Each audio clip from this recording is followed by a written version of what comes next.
4 फरवरी की। रीढ़ की हड्डी एकांकी में आपने पिछले कार्य पत्रों में पढ़ा कि विवाह के लिए लड़की को देखने वाले आते हैं। उनका व्यवहार बहुत ही गलत था और वो बहुत ही गलत व्यवहार कर रहे थे। तो आइए आज हम आगे का हिस्सा पढ़ते हैं। गो प्रसाद यानी गोकुल प्रसाद। जनाब, ये हाल था कि 4 पैसे में ढेर सी बलाई आती थी और अकेले 2 आने की हजम करने की ताकत थी अकेले। और अब तो बहुतेरे खेल वगैरह भी बहुत हैं स्कूल में। तब ना कोई वॉलीबॉल जानता था, ना टेनिस, ना बैडमिंटन। बस हॉकी या क्रिकेट कुछ लोग खेला करते थे।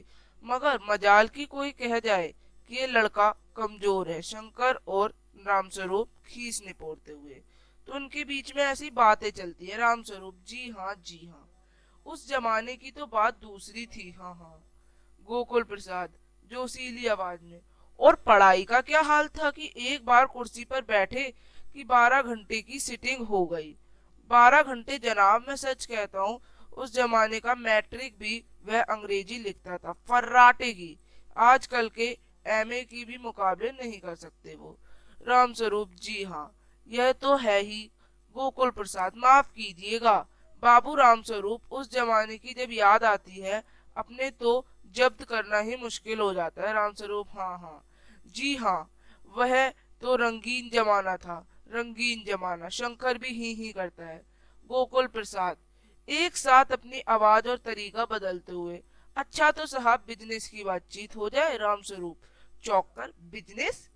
बिज बिज समझकर, ओह अच्छा अच्छा अच्छा, लेकिन जरा नाश्ता तो कर लीजिए। गोकुल प्रसाद: ये सब आप क्या तकल्लुफ करते हैं?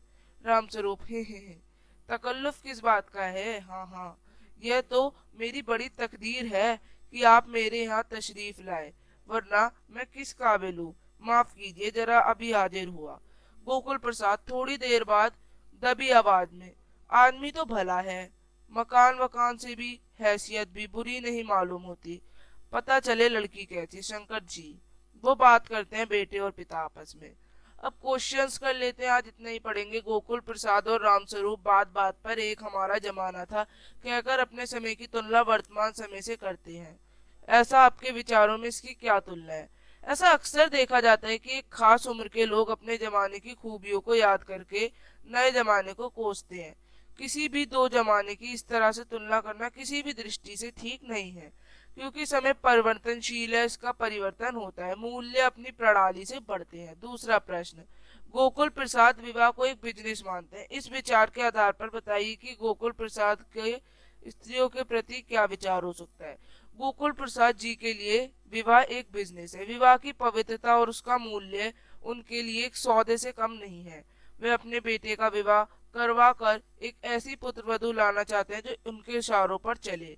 वे सौदा करने से पहले उसकी जांच पड़ताल कर तसल्ली कर लेना चाहते हैं कि ये सौदा सही भी है नहीं। उनके लिए वस्तु और लड़की में कोई अंतर नहीं है। तीसरा: गोकुल प्रसाद रामस्वरूप के मकान को देखकर उनकी हैसियत और धन संपदा का अनुमान लगा रहे हैं। आप किसी की अच्छाई तथा हैसियत या स्थिति का अनुमान लगाएं कि आप क्या क्या देखते हैं।